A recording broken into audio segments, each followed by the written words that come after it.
Bueno, continuando con nuestro libro de pecado, vamos a iniciar lo que es el capítulo 19. Sin embargo, Jenkins no estaba por ninguna parte.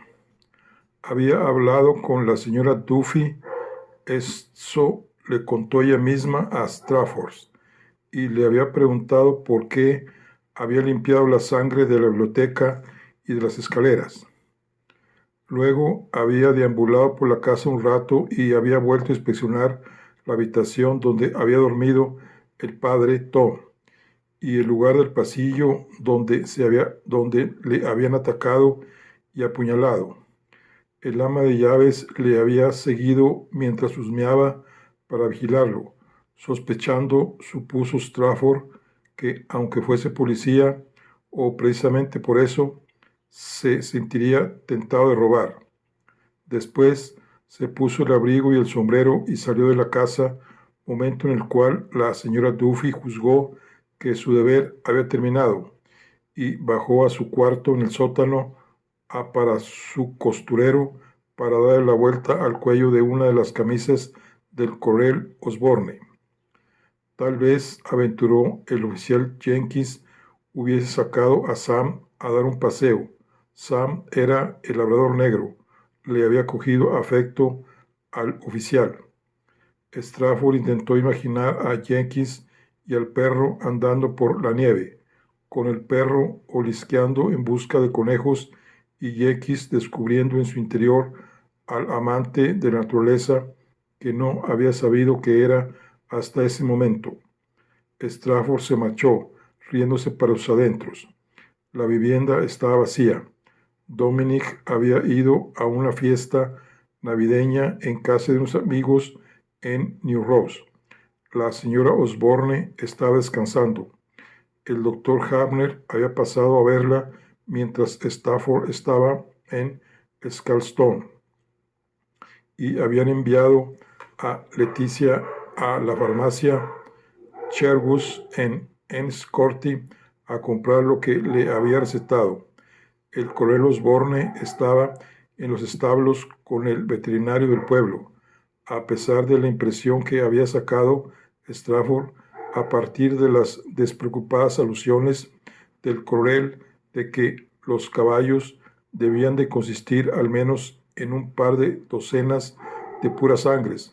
En realidad eran solo 5, 2 yeguas y un semental viejo, además del castrado del padre Laulés. El castrado del padre Laulés, pensó Strafford, e hizo una mueca de dolor al recordar los pantalones ensangrentados del cura.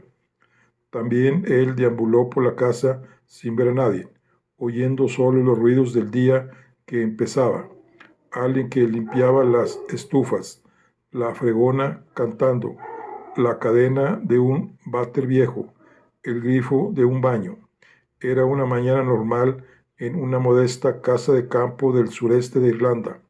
Esas eran la vida y las circunstancias con las que Strafford estaba familiarizado, y sin embargo no se sentía parte de ellas ni ahí ni en ninguna otra parte. Le había dado a entender a Rosemary Lawless que se había hecho policía para librarse de su educación. Sin embargo, se había convertido en un marginado, un observador. ¿Era eso libertad? En Baiglass House tenía la sensación de ser el fantasma de lo que podría haber sido. Desarraigado. Era una palabra que había descubierto hacía poco y que había recordado.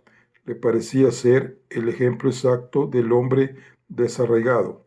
Suspiró, fue al rincón de detrás de la cortina, volvió a sentarse en el taburete y a coger el auricular del teléfono, y una vez más le habló la operadora, una mujer de voz cansada, con un fuerte resfriado.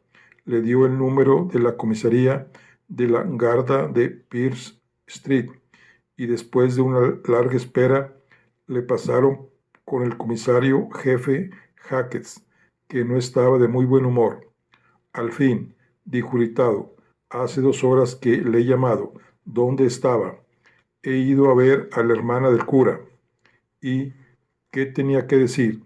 Muy poco. Sabía que su padre era J. Laulés. Me está diciendo que usted no. ¿Y quién quería que me lo dijera? Sacar la información a esta gente es como, no sé cómo, pero muy difícil. Pensé que sabría arreglárselas, refunfuñó Hackett. Por eso le asigné el caso. Strafford juzgó más conveniente no responder a eso. Estaba aprendiendo a navegar por las aguas turbulentas del mal humor de su jefe. Hackett era un hombre decente, con un trabajo complicado, y Strafford le respetaba. Puede que incluso le cayera simpático a su manera callada. Hacía poco que habían ascendido a Hacker, a comisario jefe. El nombre pomposo del cargo le avergonzaba, y lo último que necesitaba, nada más tomar posesión, era tener que investigar un asesinato, sobre todo el asesinato de un cura. Volvió a guardar silencio. A Strafford le divertía pensar que las interferencias electrónicas en la línea eran el ruido del cerebro del jefe al funcionar, y luego preguntó, ¿es lo único que le contó que su padre era J. Laulés? Sí, no estuvo muy comunicativa, respondió Strafford, pero por lo que dijo, quedó claro que el padre Laulés y su padre, el héroe de IRA, no se llevaban bien. Ah, no, vaya, menuda sorpresa. ¿Sabe usted algo del valiente J. Laulés? Hacía honor a su nombre, aunque ganara una fortuna con la abogacía. En la guerra civil disparaba a la gente en la cara.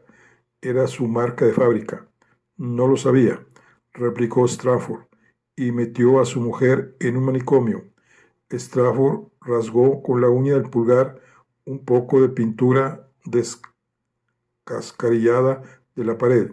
Dijo que estaba atormentado. ¿Quién? ¿JJ o el cura? Se refería a su hermano. Bueno, habría sido un cura muy raro si no lo hubiese estado.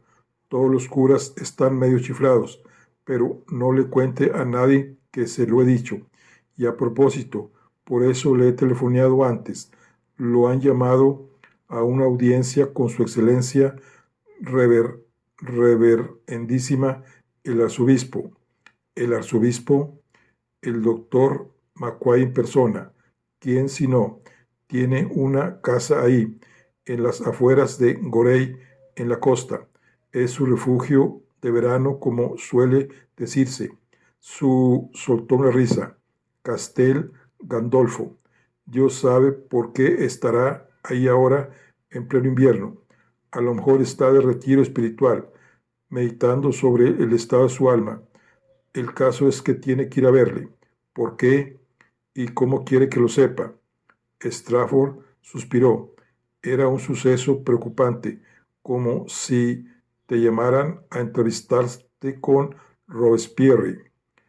He visto la historia en el Iris Press, dijo. Yo también. ¿Y qué? Supongo que el comunicado llegó al palacio, ¿no? Nosotros emitimos uno también, pero nadie hizo ni caso. Los asuntos de la iglesia no son asunto nuestro, ni siquiera cuando se trata de un asesinato. Hackett guardó silencio. Decía que se había caído por las escaleras, añadió Strafford, y que no se cayó por ninguna escalera. Eso es un tecnicismo. No, no lo es. Es la verdad. En mi opinión, lo que ha hecho el periódico es desinformar. Los periodistas se equivocan, dijo cansado Hackett. Además, ¿qué importancia tiene cómo bajase? Podían haber dicho que bajó volando y habría dado igual. Cuando bajó esas escaleras, estaba perdiendo sangre por una arteria principal. A ese hombre lo asesinaron. No me grite, inspector. No le estoy gritando. Volvieron a guardar silencio. Para los dos fue como retroceder del borde del precipicio. De nada les servía discutir. Strafford se movió inquieto en el hueco del rincón. El auricular estaba caliente y parecía respirar como una boca en su oído. Los teléfonos le desconcertaban por la húmeda sensación de intimidad que le producían. Todo lo que se decía por ellos sonaba como a una insinuación. ¿Han llegado ya los resultados de la autopsia?, preguntó. No hay nada en ellos que no supiéramos, replicó Hackter. El cura murió del golpe y la pérdida de sangre. Ahí tiene usted la ciencia. Esta vez Harry Halls y sus secuaces se han superado. Fue un ataque frenético, como dirían los sabuesos de la prensa. Sí, si llegaran a enterarse, puntualizó Strafford. Hackett prefirió hacer como si no le hubiese oído. A propósito, dijo el jefe, agarrándose la garganta, había otra mancha en los pantalones del cura, además de sangre. Ah, ¿y de qué era? De semen. Strafford volvió a toquetearse los dientes con las uñas. ¿Solo semen?, preguntó. Nada más. ¿No había fluidos femeninos? No. Supongo que hasta los curas se la cascan de vez en cuando. Sin duda. Estuvieron en silencio al menos medio minuto. Luego Hackett habló de nuevo. Vaya a ver a McQuaid, dijo. Será lo de siempre. La discreción es vital. Preservar el buen nombre de la iglesia, proteger la reputación del hijo de uno de los mayores héroes de la madre Irlanda. Dígale lo que quiero oír, pero cuidado, es melifluo y nada idiota, ni mucho menos. Ah, y escuche, yo no le diría, ya sabe, lo de que se la cascaba. Strafford se las arregló para arrancar la pintura de la pared. Desprendió un leve olor a moho. Dígame, jefe, me interesa saberlo. ¿Se supone que debo resolver este caso o no? ¿Qué quiere decir con que si tiene que resolverlo?, preguntó Hackett. ¿Para qué cree que le he enviado ahí? Me da la sensación de que todo el mundo estaría más contento si se quedara sin resolver. ¿Es eso lo que me va a decir el arzobispo con su estilo melifluo y nada idiota? Hackett soltó otro suspiro cansino. Vaya a hablar con él. Haga el favor. ¿Le importa? Le quedaría muy agradecido de verdad. De acuerdo, señor. Iré a verle. Creo que podré mañana. Hoy, inspector. Hoy. Hoy, sí. De acuerdo. Ahora iré. Colgó. Le latía la oreja por la presión del auricular y le zumbaba la cabeza por las constantes interferencias de la línea. Apartó la cortina. Su olor mohoso era otro eco de su infancia y salió al vestíbulo. La casa le pareció de pronto un laberinto del que, fuese a donde fuese, no sería fácil encontrar la salida. A menudo se preguntaba si no debería buscar otra forma de ganarse la vida, pero ya era demasiado tarde. Cuando llegó a la carretera de Dublín, comprobó que estaba casi limpia de nieve y que era más fácil transitar por ella que por las carreteras secundarias que había estado recorriendo desde su llegada a Ballyglass. Encendió al máximo la calefacción. Cuando intentó poner en marcha la radio, solo oyó un ruido de interferencia, peor que el de la línea telefónica. Era igual, en todas partes. Nada ni nadie quería hablarle con la claridad suficiente para que pudiera entender lo que decían. Había poco tráfico.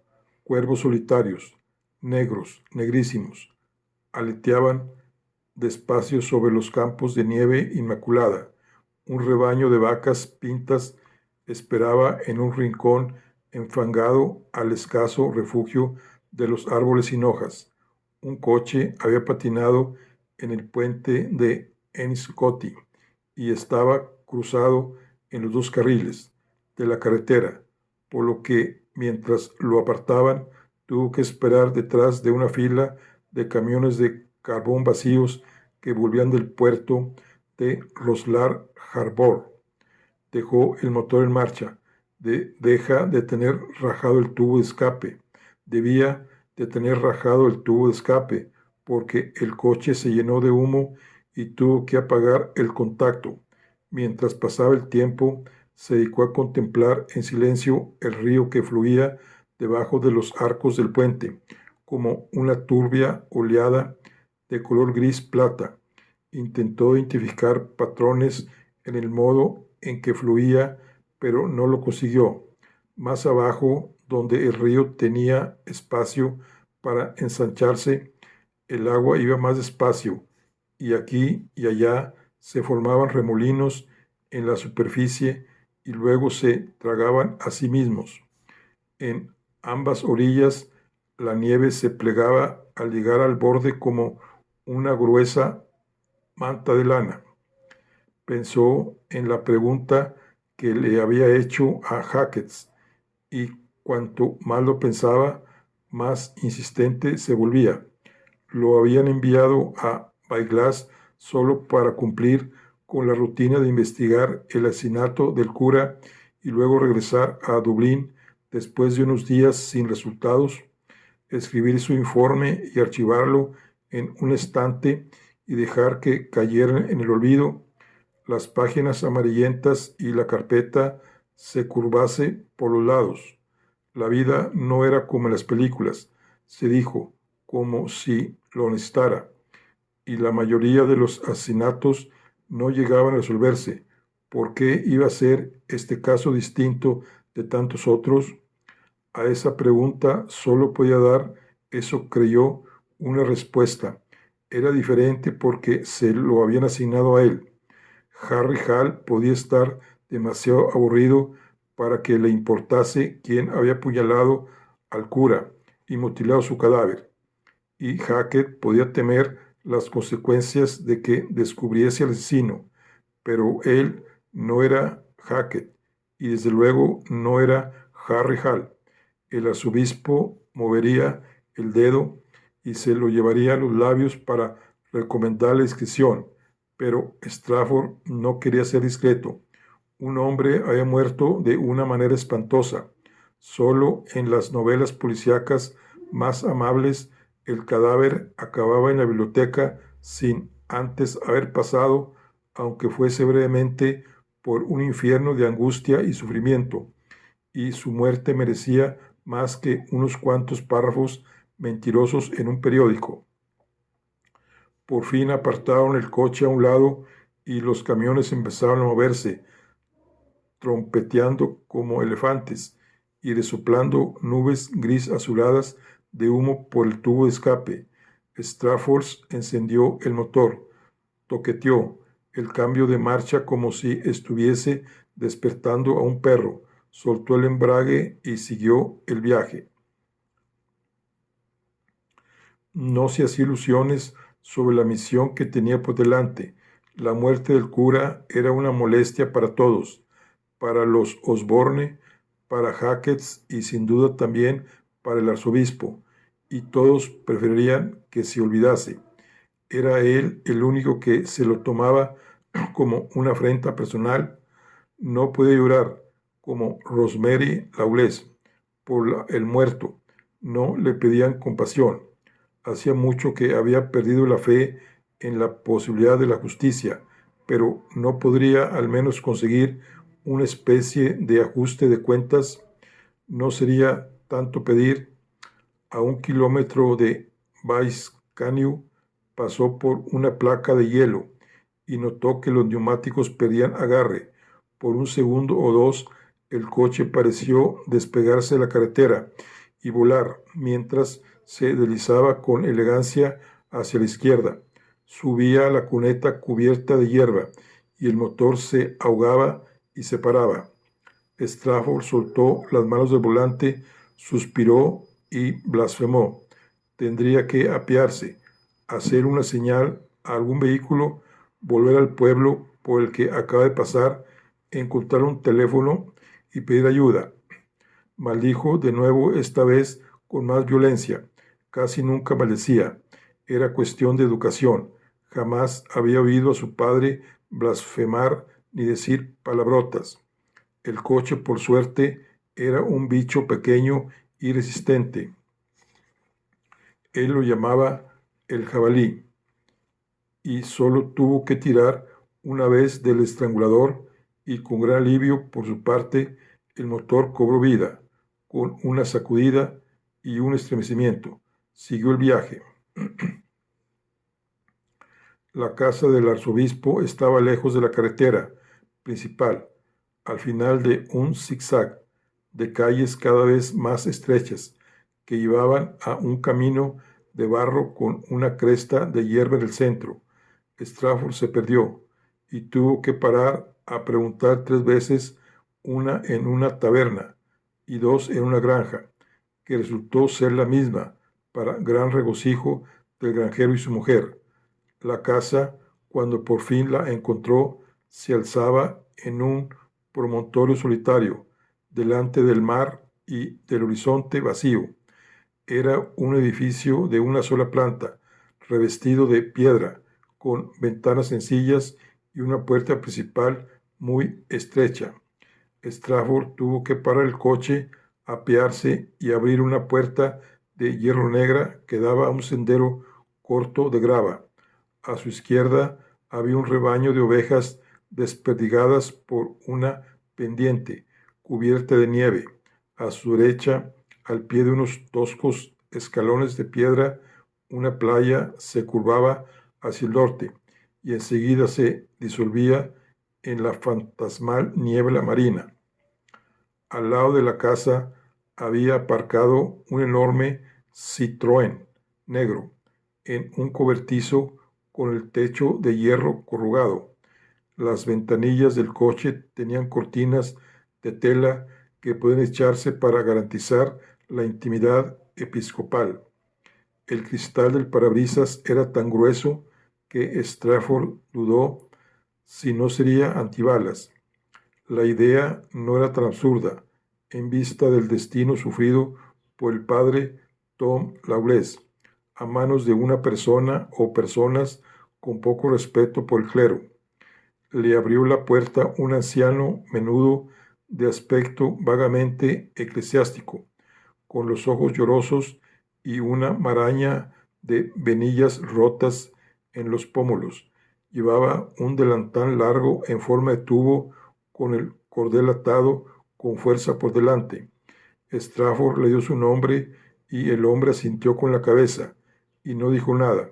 Solo le cogió el sombrero y la gabardina y le indicó con un gesto que pasara. Lo llevó por un pasillo oscuro, al final del cual abrió otra puerta que conducía a una habitación corriente en la que ardía un fuego de carbón. A cada lado de la chimenea había 2 sillones idénticos, de cuero, y entre los dos una mesita cuadrada con las patas talladas con florituras. Sobre la repisa de la chimenea había una reproducción de un cuadro en tonos rosados y blancos pasteles de un Jesús increíblemente apuesto, de barba suave, con la cabeza inclinada con languidez a un lado, que señalaba con 2 dedos a su corazón desnudo, sangrante y orlando de llamas. Su padre llamaba a esta estampa, que podía verse por doquier en la católica Irlanda, la mujer barbuda. Su excelencia estará enseguida con usted, dijo en voz baja el hombrecillo, y salió y cerró la puerta sin hacer ruido. Strafford fue a la ventana y contempló el mar, de color peltre, y un cielo de nubes sucias como polvo de tiza pisoteado. Las gaviotas daban vueltas y volaban en picado, vagas formas como fragmentos de nubes que se hubiesen desprendido. La puerta se abrió a su espalda y entró el arzobispo. Se estaba frotando las manos y por un momento Strafford recordó de manera incongruente la primera vez que vio a Sylvia Osborne, cuando irrumpió en la cocina de Baiglass House haciendo el mismo gesto. Buenos días, inspector. Ha sido muy amable por venir con este tiempo tan inclemente. Buenas tardes, Excelencia. El arzobispo era un hombre adusto y delgado, de mejillas hundidas y orejas prominentes. Tenía los labios finos y la nariz gruesa y carnosa, demasiado grande para su cara. Sus ojos eran pequeños, agudos y despiertos, con los párpados ligeramente hinchados. Llevaba una sotana que le llegaba hasta el suelo con un ancho fajín de seda a la cintura y en lo alto de la cabeza, larga y estrecha, un solideo de seda carmesí. Otro actor disfrazado para interpretar su papel, pensó sombrío Strafford. El hombre se adelantó y tendió mecánicamente el anillo de arzobispo para que Strafford lo besara, pero al ver que Strafford no tenía intención de hacerlo, alteró un poco el ángulo de la mano y la usó para señalar uno de los sillones, como si esa hubiera sido su intención en un primer momento. Melifluo, había dicho Hackett. Oh, sí, muy melifluo y muy siniestro. Siéntese, inspector, por favor, dijo. ¿Puedo ofrecerle una copa de jerez? Pulsó el timbre eléctrico que había en la pared de al lado de la chimenea. ¡Qué tiempo tan espantoso! He venido a descansar un poco, pero ahora me arrepiento. Esta es una casa de verano y no hay forma de impedir que se cuelen las corrientes de aire y las rachas de viento helado del mar. Se sentaron uno frente del otro. Strafford vio la punta de las zapatillas de terciopelo rojo del arzobispo que asomaban por debajo del dobladillo de la sotana. Sí, consideró Strafford, hace muy mal tiempo, es cierto. El arzobispo le miró con una sonrisa gélida. Ah, bueno, no debemos quejarnos. El tiempo es otra de las pruebas que nos impone Dios por el bien de nuestras almas. Strafford notó cómo los ojillos agudos lo observaban con intensidad. Siento haber tardado tanto en llegar, dijo. Había un coche bloqueando el puente en Enniscorthy y luego me salí de la carretera en Ballycaneu. Oh, Dios mío, ¿está usted bien? ¿No se ha hecho daño? ¿Se ha estropeado el coche? No, he vuelto a ponerlo en marcha como si nada. Me alegra oírlo. Se oyó un golpecito en la puerta y el hombrecillo del delantal volvió a aparecer. El arzobispo le llamó Luque y le pidió que trajera el jerez. El hombrecillo asintió con la cabeza y se fue. No sé qué es lo que haría sin el pobre Luque, dijo el pelado. Lo pasó muy mal en la guerra, en la primera, neurosis de guerra. Lleva conmigo más tiempo del que ambos podemos recordar. Se produjo un silencio.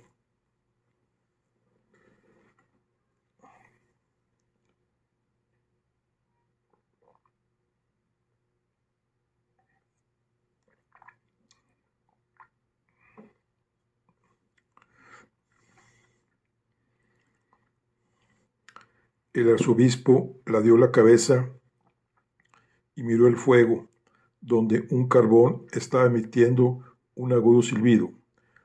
Afuera se oían los gritos de las gaviotas y de fondo el suave susurro de las olas en la orilla.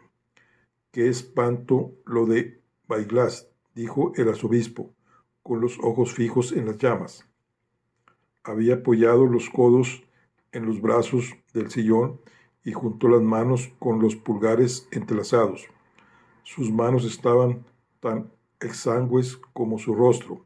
Sí, es espantoso, consideró Strafford.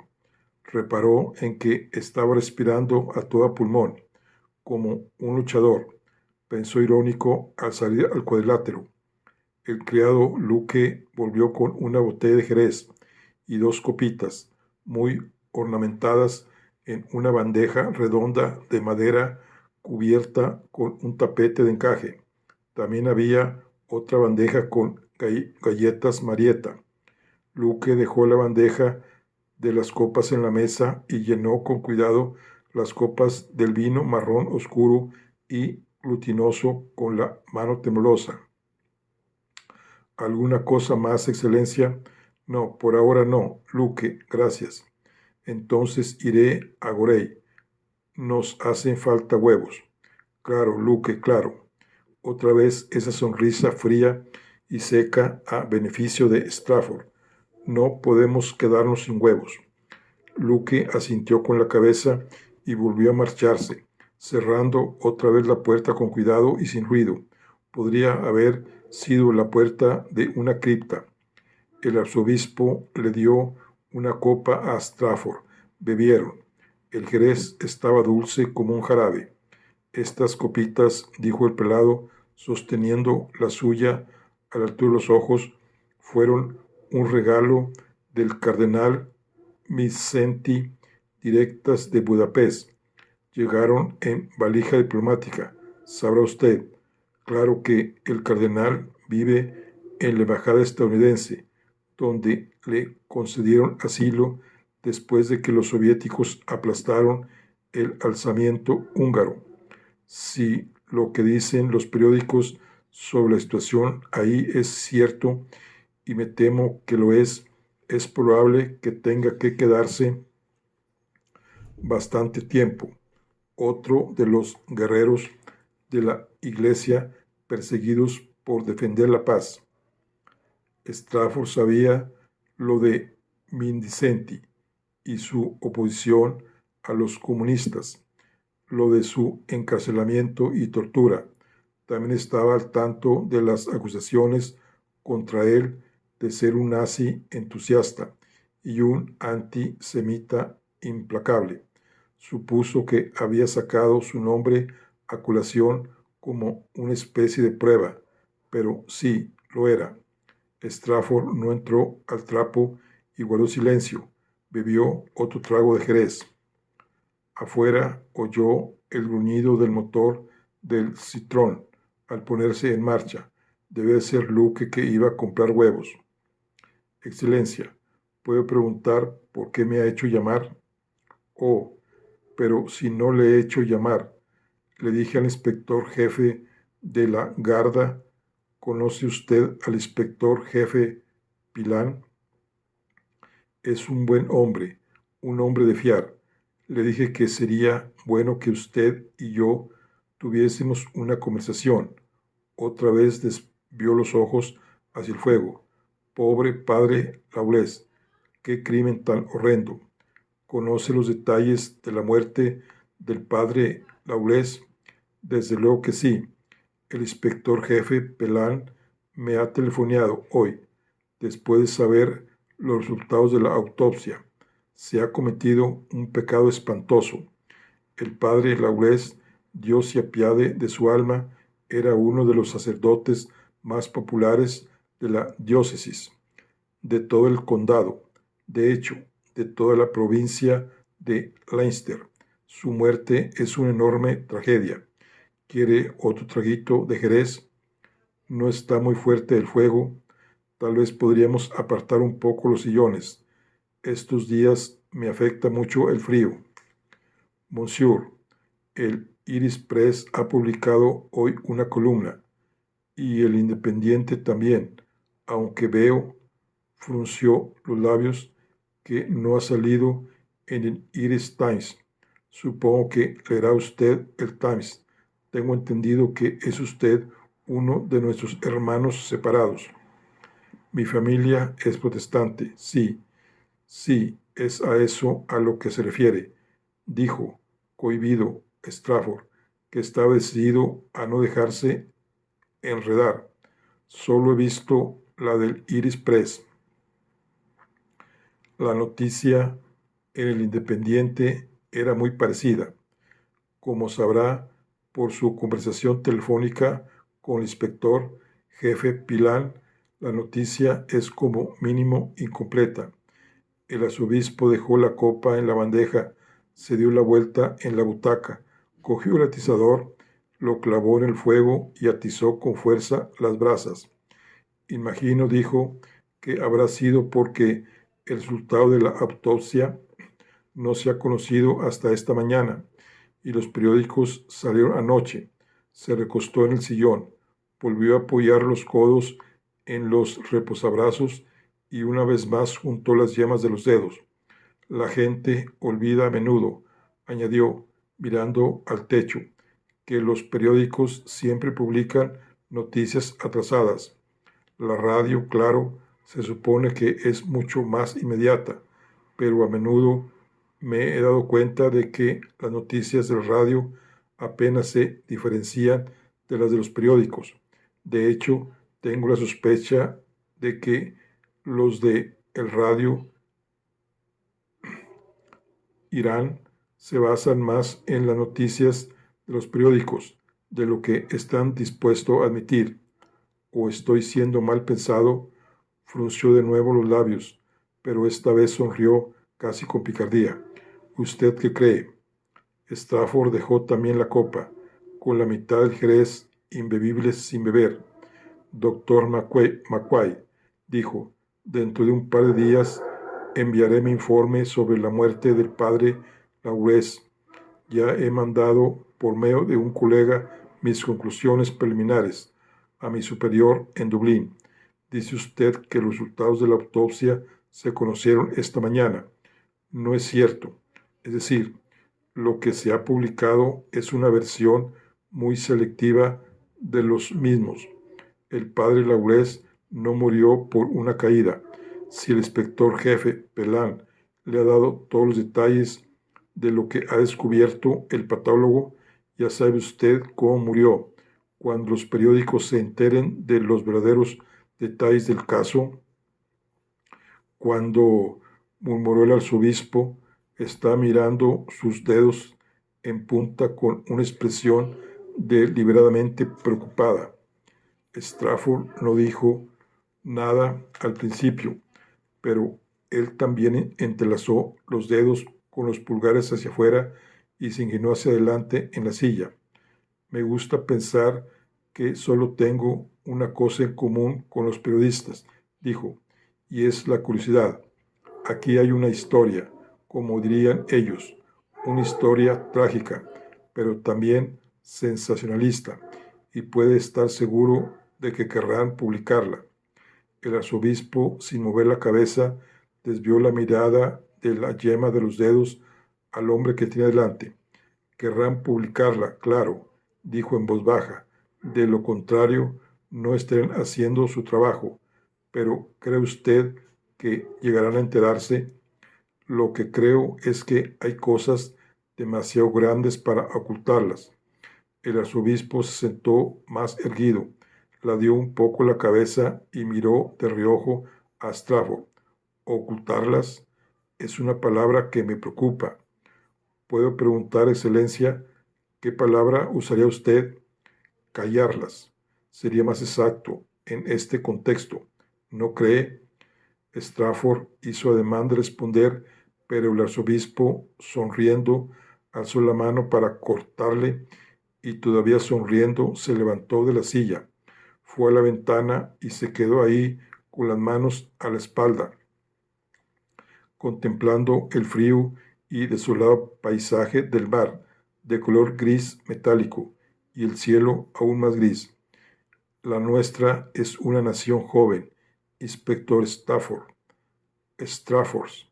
Perdóneme, Stafford.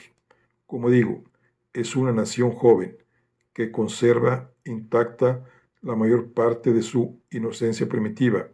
Si nos hubiesen dejado, habríamos madurado, pero siglos de opresión nos han mantenido retrasados, dominados y, como digo, inocentes. Se volvió y miró a Stafford. Espero no ofenderle diciéndole estas cosas. Su gente, mi gente, con el debido respeto, Excelencia, no soy uno de los opresores ingleses de los que habla. Soy tan irlandés como usted. Claro, claro. El arzobispo se apartó de la ventana para mirar a su invitado, pero recuerdo que una vez la gran novelista anglo-irlandesa Elizabeth Bowen me dijo, fue en una fiesta ofrecida por el embajador británico una tarde de verano en el jardín de detrás de la embajada en Merrion Square. Recuerdo que me dijo que su sitio estaba en algún lugar en mitad del mar de Irlanda, entre Irlanda e Inglaterra. Me pareció muy ingenua y reveladora. Debe de ser raro estar encallada así, aunque claro, dejó escapar una leve risa.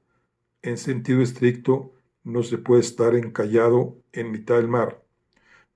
Volvió despacio hasta la chimenea, con la cabeza baja, mirándose la punta de las zapatillas que aparecían, una detrás de la otra, debajo de la sotana.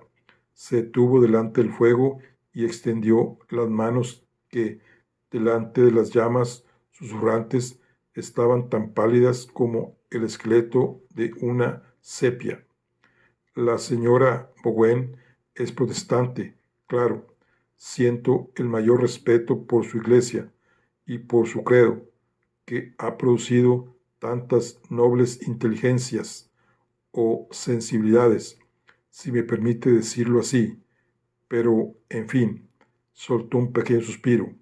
El protestantismo no es tanto una religión como una reacción contra una religión. Sonrió a Strafford con una mirada gélida. Insisto, no se ofenda usted, por favor. No hago más que señalar un hecho. ¿Qué fue la reforma, después de todo, sino una protesta contra los defectos de la Iglesia de Roma? Una protesta justificada, siento decirlo, en los días de Lutero y sus seguidores. No es casualidad que la palabra protesta siga formando parte del nombre mismo de su fe. Me educaron como miembro de la Iglesia de Irlanda, dijo Strafford. Ah, sí, pero como dijo el polifacético Shakespeare, ¿qué es un hombre? El arzobispo, todavía de pie delante del fuego, apoyó una mano en la chimenea e inclinó la cabeza hacia las llamas, lo que dio un tono chillón a su rostro fino y pálido. Strafford se levantó de la silla y miró su reloj. Monseñor, esta conversación me parece muy interesante, pero no tengo tiempo para discusiones teológicas. Sí, discúlpeme, sé lo ocupado que debe de estar, pero la muerte del padre Laurés ha sido un golpe para todos y será un golpe especialmente fuerte para sus parroquianos y para los católicos en general, para todo el mundo en general, sean católicos o protestantes, ¿no cree? Claro, sí, eso he dicho, para todos. Los dos hombres estaban de pie, observándose.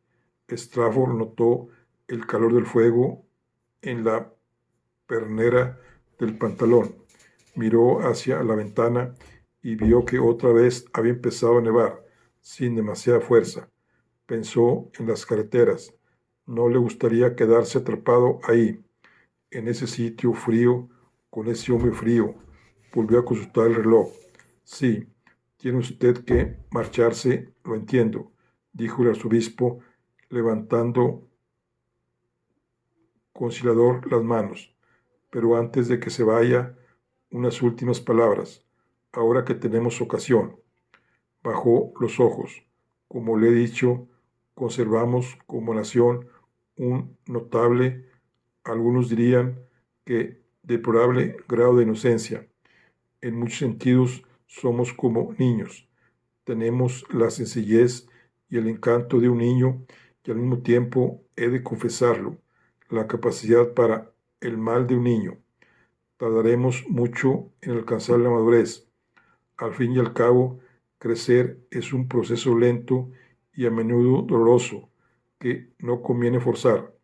Algunos de nosotros tenemos el deber de juzgar qué es lo mejor para la congregación. Discúlpenme, para la población en general. Como dice el señor Eliot, estoy seguro de que estará usted familiarizado con su obra. Los hombres no soportan demasiada realidad. El contrato social es un documento frágil. ¿Entiende mi punto de vista? Strafford se cogió de hombros. Sí, supongo que sí, pero aún así, la verdad, la verdad. El arzobispo volvió a levantar las dos manos. Qué concepto tan difícil. No hay mucho que decir a favor de Poncio Pilatos, pero uno siente una chispa de comprensión cuando preguntó, en su impotencia, ¿qué es la verdad? En este caso, doctor McWhite, dijo Strafford despacio, la pregunta es fácil de responder. El padre Laurés no se cayó por las escaleras y se partió el cuello. Lo acuchillaron en el cuello y luego el arzobispo, que había bajado las manos, volvió a alzarlas por tercera vez y cerró los ojos mientras movía la cabeza. Basta, basta, suspiró. Sé por el inspector jefe Pelán lo que ocurrió después. Hizo una pausa, dio un paso hacia Strafford y volvió a hablar. ¿De verdad cree, inspector, que la divulgación pública de unos hechos tan espantosos puede traer algo bueno? Como el asesinato, excelencia, la verdad acaba sabiéndose, por muy espantosa que sea. El arzobispo sonrió. El mercader de Venecia, sí, es usted un hombre muy leído. Para ser un policía, imaginó Strafford que le habría gustado añadir, pero la vida es real, no una obra de teatro, y algunos aspectos de realidad. ¿Cuál fue la palabra que utilicé antes? Es mejor callarlos. Veo que no está usted de acuerdo. En fin, haga lo que considere más oportuno. Usted tiene sus obligaciones. Sus ojos adquirieron un brillo duro, igual que yo tengo las mías. Strafford se estaba preparando para marcharse. Luke no había vuelto de hacer la compra y se preguntó dónde estaría su gabardina y su sombrero. El arzobispo le puso una mano en el hombro y fueron juntos hacia la puerta. Gracias por venir desde tan lejos, inspector. En estas circunstancias quería conocerlo en persona. El inspector jefe habla maravillas de usted. Cree que tiene un brillante futuro por delante como inspector. Me alegra saberlo, dijo secamente Strafford. No es un hombre muy dado a los halagos. No, dijo abstraído el arzobispo. No, desde luego. A menudo pienso en lo difícil que debe ser para un joven abrirse paso en el mundo actual. Han sucedido tantas cosas terribles en nuestra época, tantas guerras y revoluciones, tantas muertes y destrucción. Se detuvieron en el vestíbulo. Una vez más, gracias por venir. Al llegar a la puerta principal, el prelado esbozó apenas una sonrisa pálida mientras los ojos le brillaban. Esté seguro, inspector, de que observaré sus progresos con el mayor interés. La gabardina y el sombrero de Strafford colgaban del perchero en la puerta. Aquí están sus cosas. Qué gabardina tan fina con el frío que hace. Cuando abrió la puerta se coló una ráfaga de aire helado que arrastró consigo un remolino de copos de nieve, uno de los cuales se posó sobre la frente de Strafford, como para darle una bendición helada. Se apresuró entre la nieve hasta el coche, subiéndose el cuello de la gabardina. Al alejarse en el automóvil, volvió la vista atrás y vio al arzobispo en la puerta con una mano levantada para despedirse. Tenía nieve en la pechera de la sotana. No parecía importarle. Un hombre frío en un mundo frío.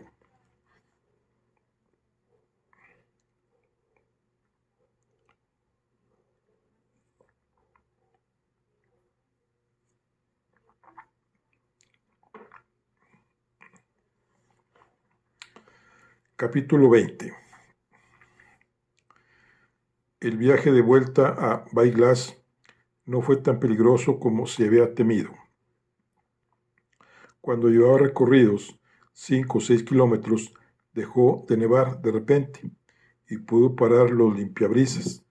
Siempre eran irritantes con su movimiento monótono a un lado y al otro, pero con ese tiempo hacían un chirrido rítmico contra el cristal como unas uñas rascando una pizarra. Al llegar a las afueras de Baikaniu, donde le había patinado antes el coche, redujo al mínimo la velocidad, pero esta vez no pasó nada. Una vez en Valley Glass House, tuvo que esperar fuera 5 minutos, golpeando el aldabón, helado hasta los huesos, antes de que la señora Duffy llegara a abrirle. Dijo que sentía no haber ido antes, pero había estado abajo, fregando los platos de la comida. Al oír lo de la comida, recordó que no había probado bocado desde el desayuno. La señora Duffy dijo que podía prepararle una tortilla. Preguntó si había regresado Jenkins y le dijeron que no. Se golpeó los dientes con las uñas, luego se sentó en el rincón de detrás de la cortina, con los codos apretados contra las costillas. Telefonió a Pierce Street y preguntó otra vez por el comisario jefe Hackett. Bueno, ¿qué tal le ha ido con su eminencia?, preguntó Hackett con una risita. Strafford le oyó encender un cigarrillo, como hacía siempre que hablaba por teléfono, dejando la caja de cerillas sobre la mesa. Sujetándola con el codo, sacando la cerilla y rascándola despacio y con cuidado en el papel de lija. Me ha dado una clase de religión y me ha dejado marchar con una advertencia. ¿Ah, sí? ¿Qué clase de advertencia? Ha dicho que estaría atento a mis progresos. Ha insistido en dejármelo claro. El doctor McQuaid es un hombre amargado. No hay amor en sus actos. Quiere que silenciemos el asunto, claro. ¿Y qué le ha dicho usted? Lo menos posible. Hizo una pausa. Luego Hackett dijo: es un hombre peligroso, Strafford, y no conviene enfadarle. No hace falta que se lo diga. Creo que puede tapar algo tan grave. Ya lo ha hecho antes. Así, ¿podría darme más detalles? No, pero se lo advierto, vaya con cuidado. La mano derecha de Stalin, el comisario Beria, nunca cejará mientras su señor siga vivo. Strafford frunció el ceño. Quería saber cómo y cuándo McQuaid lo había hecho antes, en otro caso, o casos tan graves y escabrosos como ese. Tendría que preguntarle a Kirke cuando volviera de su luna de miel. Kirke sabía dónde había enterrados muchos cadáveres. Al fin y al cabo, era patólogo forense. Jenkins ha desaparecido, dijo. ¿Has sabido algo de él? ¿Qué quiere decir con que ha desaparecido? Lo envié aquí a Baiglass House para que volviese a interrogar a la familia.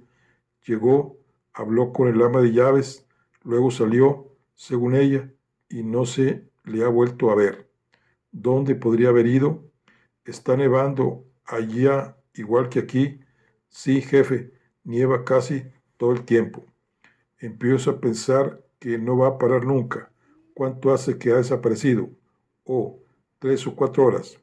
Por el amor de Dios, Strafford, lo más probable es que esté tomándose una pinta y un bocadillo de jamón en alguna parte. 3 o 4 horas. Marcharse sin avisarme no es típico de él, jefe. Hackett estaba volviendo a exasperarse. Últimamente pasaba exasperado la mayor parte del tiempo. Estaba claro que no le probaba bien el ascenso. Le gustaba ser un detective de a pie. Ahora pasaba la mayor parte del tiempo en su escritorio, ocupado con el papeleo. No era un hombre feliz. Esperaré un poco más, prosiguió Strafford, y luego iré a ver al policía del pueblo, Radford, por si me puede echar una mano. Radford, ¿quién es? El sargento Radford. En el pueblo hay un cuartel de la Garda. Aún no lo he visto.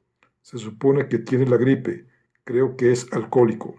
Vaya, qué situación tan maravillosa, dijo Hackett.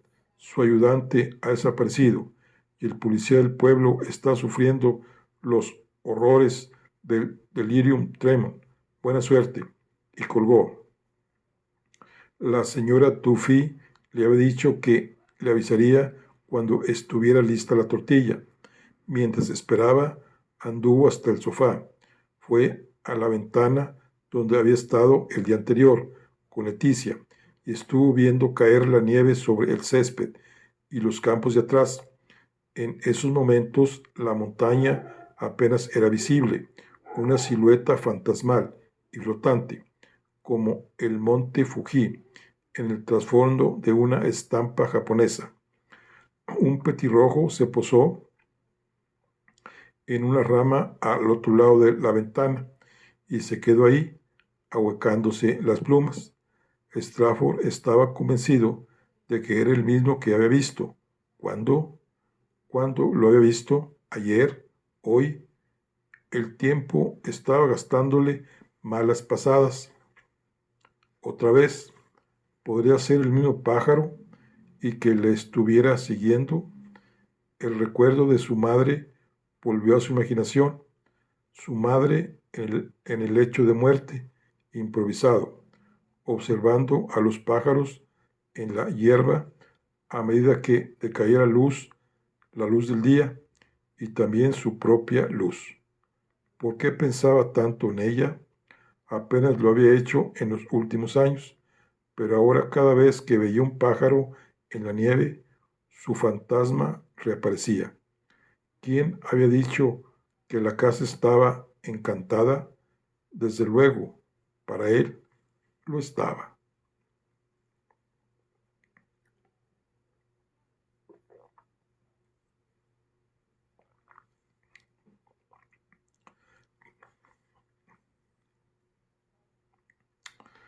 Repasó su conversación con el arzobispo. Estaba claro que le había hecho una advertencia. El tono de amenaza subyacente a la calculada educación y las sutiles insinuaciones del pelado no dejaban lugar a dudas. A esos clérigos untosos les gustaba exhibir su poder. Pensó en el reverendo Moffat, que había sido vicario de Roslia cuando él era un niño.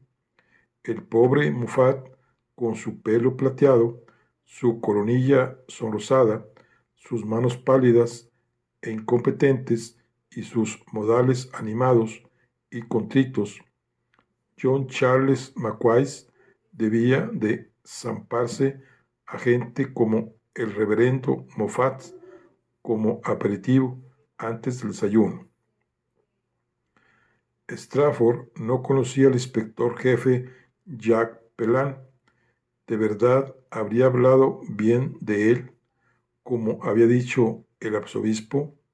Sospechaba que Pelan jamás había oído mencionar su nombre.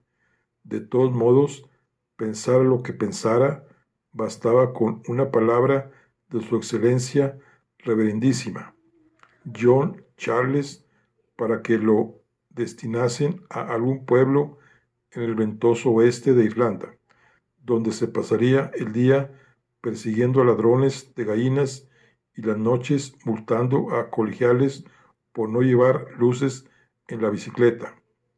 Había estado oyendo un ruido desde que entró en la sala, pero solo en ese momento le prestó atención y reparó en lo que era. Alguien, una mujer, le pareció, fuera de la sala, pero cerca, estaba llorando en voz baja. Se apartó de la ventana, se detuvo y volvió a escuchar. Luego fue a una puerta que había en un rincón de la sala, a la derecha de la chimenea. Cuando llamó a la puerta, el ruido del llanto cesó en el acto y se hizo el silencio. Volvió a llamar, pero siguió sin obtener respuesta. Giró el picaporte.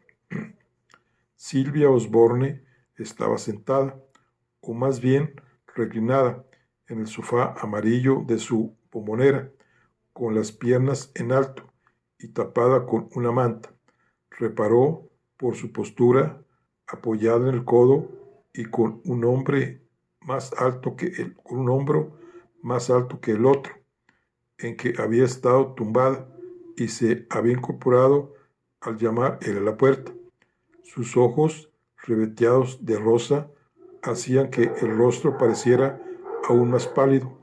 Sus mejillas estaban surcadas de lágrimas y tenía la boca hinchada. Tenía un pañuelo húmedo en la mano que ocultó enseguida detrás de la espalda.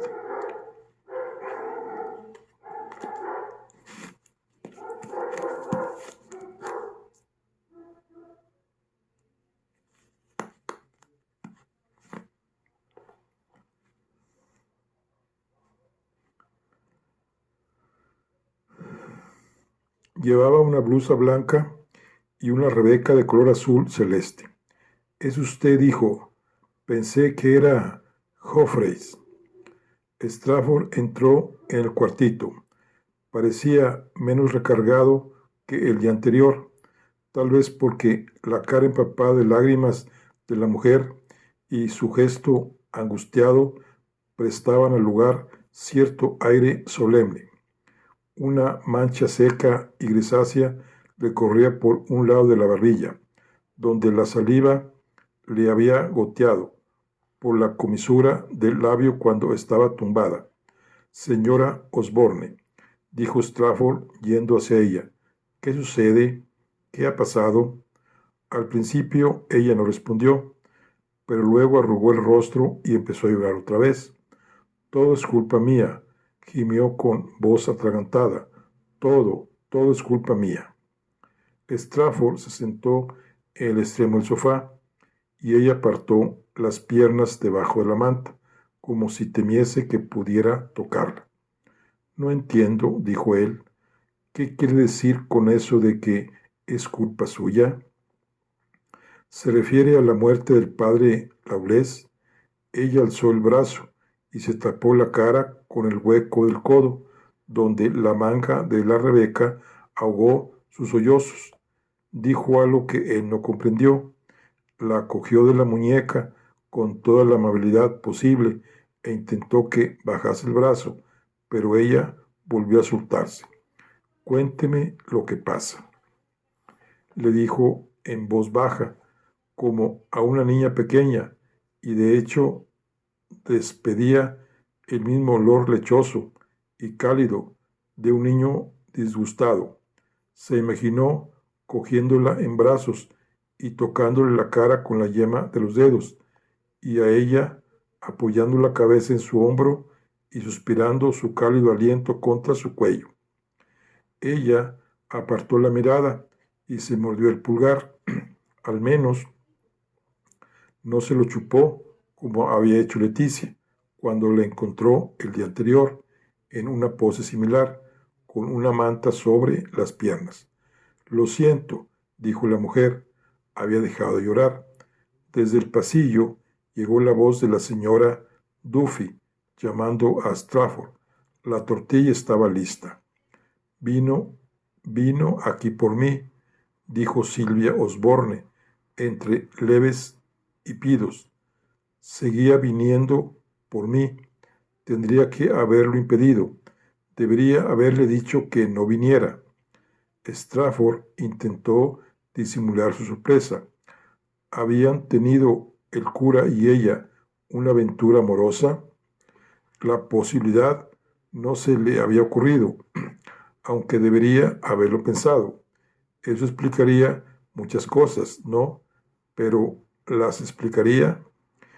«Quiere decir que usted le gustaba, que él y usted estaban...» Ella negó enseguida con la cabeza, frunciendo el ceño, como si fuese algo absurdo. aunque ¿qué otra cosa podría ser? ¿Le dijo a usted algo?, preguntó. Le dio la impresión de que habló conmigo un día, dijo mirando hacia adelante con los ojos entornados.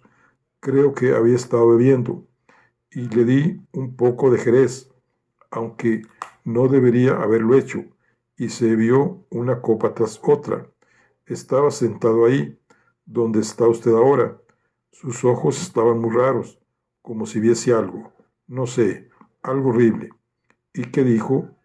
Volvió a morderse el pulgar. Me habló de lo difícil que era ser cura. Dije que yo no podía entenderlo, claro, pero que los curas tenían sentimientos, como todo el mundo. Dijo que no sabía qué hacer. Estaba, estaba muy raro, muy agitado. Me asustó. No supe qué decirle. Se sonó la nariz con el pañuelo arrugado. ¿Ya le había hablado así alguna vez? No, nunca. ¿Y sabía lo que sentía por usted? Me refiero a si lo había sabido antes. Pues claro que no, respondió cansada y desdeñosa. Fue una sorpresa absoluta para mí.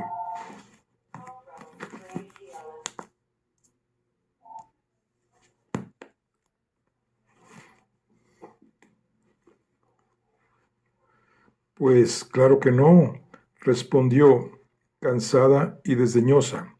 Fue una sorpresa absoluta para mí y un golpe. Pensaba que los curas tenían que ser, en fin, célibes y demás.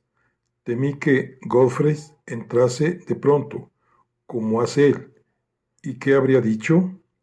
Guardaron silencio unos instantes, ocupados en sus pensamientos. Strafford se sintió como si le hubieran echado encima una red tan fina que fuese invisible. ¿Cuándo ocurrió eso?, preguntó. No sé, no hace mucho, unas semanas. Apuró el jerez, se había bebido casi la botella y se marchó. Regresó a Scranton. Me sorprendió que no sufriera un accidente. Pensé, pensé que podría suicidarse, que estrellaría el coche contra un árbol o algo así. Parecía tan desesperado. Luego, la siguiente ocasión, fue como si no hubiese pasado nada. Volvió a ser como siempre. Bromeó con la señora Duffy y a propósito, ¿no es ella la que le está llamando? Y habló con Gofre, de caza y de caballos, que era su único tema de conversación, la caza y los caballos, y esos puñeteros y sanguinarios perros. No supe qué pensar. Debería haber dicho algo. Debería haberlo llevado a un lado y haberle dicho que no volviese a la casa, después de cómo se había comportado, balbuciendo y bebiéndose todo ese jerez, pero no dije nada, y ahora está muerto. Empezó a llorar otra vez, esta vez en silencio, casi distraída. Luego paró, se dio unos toquecitos con el pañuelo en la nariz y sorbió con delicadeza. Tenía el borde de las aletas de la nariz inflamado. Strafford reparó en que aún no se había quitado la gabardina y se levantó del sofá y se la quitó. Había un fuego en la chimenea, pero la señora Osborne no lo había avivado y ahora era solo un montón de cenizas gris.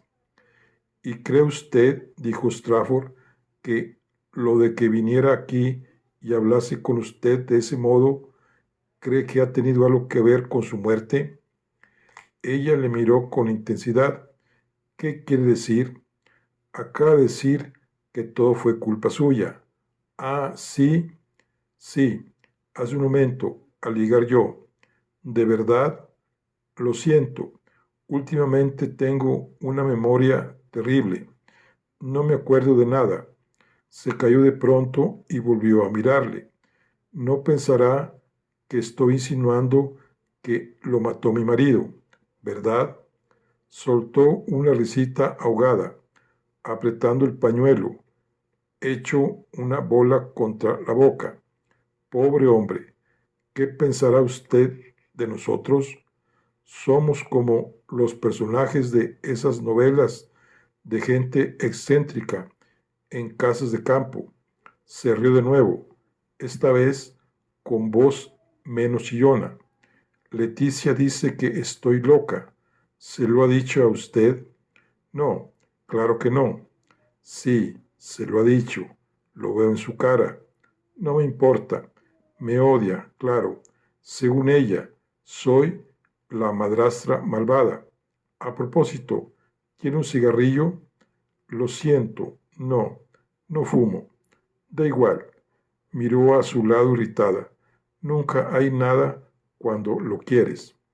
Otra vez oyeron a la señora Duffy llamando a Strafford en un tono cada vez más ofendido. Él pensó en la tortilla. Estaba hambriento. Le había caído un mechón de pelo en la frente y lo apartó con 4 dedos extendidos. Siempre le parecía un gesto vagamente desesperado. ¿Era usted amiga de la mujer del coronel Osborne, la primera señora Osborne, verdad? Las lágrimas de la mujer parecían olvidadas. Recuperó una cartera que había quedado encajada de un lado del sofá, sacó de ella una polvera, la abrió y se contempló en el espejito. Dios mío, dijo, mire mi cara. Se aplicó polvos cosméticos alrededor de los ojos y a los lados de la nariz. La primera, señor Osborne, suena como algo de las hermanas Brontë, ¿verdad? Mi madre era su amiga. Me traía aquí de visita de niña. Luego murió mi madre y empecé a venir por mi cuenta. Y Millicent me adoptó, por así decirlo. Millicent, la señora Osborne. Sí, la señora Osborne. Es raro pensar en ella así, cuando me he convertido en la segunda señora Osborne. Está usted aquí la noche en que murió, ¿verdad? Sí, claro, soltó. Yo siempre estaba aquí. Se aplicó polvos cosméticos en el cuello, cerró la polvera y la guardó en el bolso. Dios, me encantaría fumar un cigarrillo. ¿Quiere que vaya a ver si le encuentro alguno? Preguntó Strafford. Seguía al lado de la chimenea. No, por favor, no se moleste. Frunció el ceño. La señora Duffy le ha vuelto a llamar. No, ¿qué quiere? Me ha preparado una cosa, una tortilla. ¿Por qué no ha ido a comérsela? Su voz había adquirido una leve nota de nerviosismo. Tendría que haber ido. Se enfadará conmigo por distraerle. ¿Por qué no va ahora? Estará fría, pero la tortilla fría está muy buena. Miró a un lado y al otro. Ha venido el doctor Havner, dijo. Ya se debe de haber ido. Ha enviado a Leticia por mi receta. Supongo que se habrá detenido en el pueblo con esos amigos suyos tan espantosos. Sale con gente de lo más variopinta. Cuanto antes vuelva al colegio, mejor. Parpadeó. Tengo un dolor de cabeza espantoso. ¿Seguro que no tiene cigarrillos? Ah, olvidado que no fuma. Es una lástima. Él volvió a sentarse a su lado. Esta vez ella no se apartó. ¿Puede decirme algo de esa noche? La noche en que murió la señora Osborne. Ella le miró distante un momento, como si hubiese olvidado quién era, moviendo un poco la cabeza, de modo que pareció a punto de caerse del cuello largo y pálido. La piel entre las cejas estaba contraída en un esfuerzo de concentración. Bueno, habían discutido como de costumbre, dijo, y como de costumbre, ella estaba borracha. Ah, entonces era alcohólica, ¿no? No lo sé, pero se emborrachaba casi todas las noches. ¿Es eso ser alcohólica? ¿Y con quién había discutido? Con Godfrey, claro. Siempre estaban peleándose, como el perro y el gato. Al menos ella. Él se sentaba ahí, observando el plato con aire desdichado. Le tenía un poco de miedo. Bueno, más que un poco, todo el mundo la temía. Era una mujer corpulenta, de hombros muy anchos y mandíbula cuadrada, como la de un hombre. Siempre llevaba ropa ridícula e infantil, como una jovencita de los años 20. Su familia era muy importante, o creía serlo, los Ashworths, de Ashworth Castle. Está en el oeste, en Lough Corrib. Fui una vez un sitio grande y feo, imitación de estilo Tudor, con almenas, torres y demás. Y la comida, me sorprendió que alguien se la comiera. Yo, desde luego, no.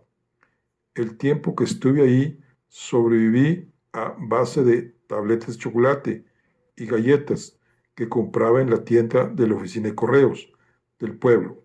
Luego me puse enferma. Strafford asintió, sabía quiénes eran los Ashworths. Él mismo se había alojado una vez en el castillo del lago. Eran lo que su padre, con su estilo serio e irónico, que mucha gente poco inteligente confundía con pomposidad, describiría como una familia notable. Debió de disgustarse usted mucho cuando murió. Ella volvió a mirarle con ese extraño gesto tambaleante, su forma de extender el cuello ya largo de por sí y de levantar la barbilla le daba el aire de un cisne altanero y petulante. Era el modelo mismo de esas jóvenes esbeltas de tez diáfana y mirada vaga, las hijas de buena familia del condado de las que Strafford se enamoraba de joven y a las que nunca tuvo valor de abordar. No diría exactamente que me disgusté, dijo pensativa. Me impresionó, claro. Por muy borracha que estuviera, debió de ser horrible caer rodando así por las escaleras. No obstante, tenía que pasar o eso o algo parecido. Alargó la mano, apartó la manta y se rascó el tobillo. Iba descalza y no iba a medias. Tenía un sabañón delicadamente sonrosado y brillante en meñique. En aquel entonces yo la odiaba, claro, dijo. Era como una especie de dama de compañía sin sueldo. Tenía que prepararle el baño y hacer los recados. Todos los sábados iba en autobús a Walker's en Westford para comprarle su dosis de ginebra semanal. También tenía que limpiar lo que ensuciaba. Siempre lo dejaba todo tirado por ahí. Era una bruja espantosa. Una mañana entré a despertarla. Hizo una mueca y me encontré con que se lo había hecho todo encima, en la cama, de lo borracha que estaba. Se estremeció, dijo que hacía frío y metió las manos en los bolsillos de la Rebeca y se abrigó con ella. De pronto, su rostro se iluminó. Mire, sacó la mano del bolsillo y le mostró triunfante un cigarrillo arrugado. He encontrado uno. Sea bueno y deme una cerilla. ¿Quiere? Hay una caja en la repisa de la chimenea. Strafford se levantó, localizó la caja de Swan Vestas y volvió al sofá. Maldita sea, dijo, enseñando el cigarrillo. Está partido por la mitad. ¿Por qué los cigarrillos tienen que ser tan frágiles? Tendré que fumármelo en 2 tandas. Separó con cuidado las 2 mitades y se puso una entre los labios. Él encendió una cerilla y ella se inclinó hacia la llama, mirándole a los ojos. Strafford fue a la chimenea, tiró la cerilla a las brasas, cogió un cenicero de cristal tallado, regresó a su lado, se lo dio y volvió a ocupar su sitio al extremo del sofá, lo más lejos que pudo de ella. Reparó en que su pulso no era muy firme. Jenkins se había olvidado de Jenkins. Le habría gustado saber si había vuelto ya de donde quiera que hubiese ido. Tal vez Hackett tuviese razón. Tal vez se hubiese refugiado en alguna taberna. Incluso podía ser que hubiese ido a la Gavilla de Cebada, aunque en realidad no creía que esa fuese la explicación. No, ni muchísimo menos. Es curioso que muriese así, dijo pensativa Sylvia Osborne. Yo fantaseaba con empujarla por las escaleras, de verdad. Me imaginaba corriendo detrás de ella, de puntillas, sin hacer ruido, apoyando las manos contra sus omóplatos y dándole un empujoncito no muy fuerte, pero con firmeza. Se lo mostró por señas y se le cayó un poco de ceniza en la Rebeca. Imaginaba lo que sentiría al verla caer, aunque no pensaba en ella desplomándose, sino saltando despacio, con elegancia, igual que un saltador de gran altura, con la cabeza abajo y las manos juntas delante de ella, describiendo un arco y estrellándose contra las baldosas de abajo. Se detuvo, parpadeó y le contempló alargando el cuello. ¿No es espantoso? Él no supo qué decirle. Estaba provocándole, pero parecía demasiado concentrada en sí misma para estar provocándole. Debió de ser muy desdichada, dijo. ¿Lo era? Ella siguió observándole, con la cabeza temblándole levemente en aquel cuello esbelto como un tallo. No lo sé, respondió. Nunca me paré a pensarlo. Supongo que debió de serlo. Hay quien se esfuerza toda la vida en serlo y en hacer desdichados a todos los que le rodean. Claro, es probable que empiece siendo una especie de pasatiempos para no aburrirse y luego acabar enquistándose y convirtiéndose en un modo de vida y deje de darse cuenta. Hizo una pausa y miró delante de ella. En el campo no hay mucho que hacer. Sí, dijo él, lo sé, lo recuerdo.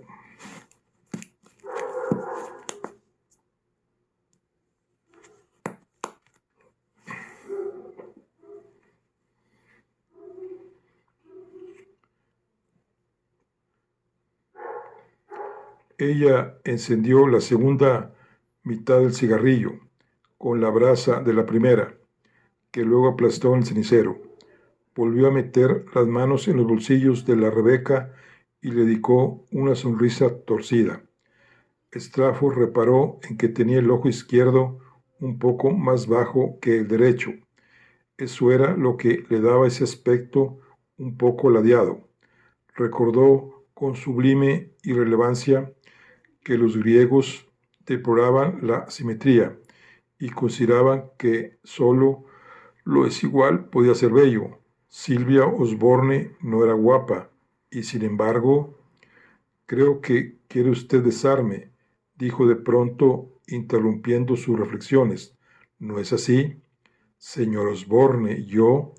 Se quitó el cigarrillo de la boca, se levantó, se agachó gateando y puso su boca en la suya. Sus labios estaban fríos. Notó el breve roce de la punta afilada de la lengua. Luego ella se apartó, pero se quedó un momento a gatas, mirándole de cerca y frunciendo el ceño, como un anestesista, pensó Strafford, esperando a que hiciera efecto el anestésico. Después se tumbó de nuevo y se echó la manta sobre las rodillas. Intente avivar el fuego, por favor, dijo. Estoy helada. Strafford se acuclilló delante de la chimenea y hurgó en las brasas. Estaban grises y polvorientas por fuera, pero encendidas por dentro.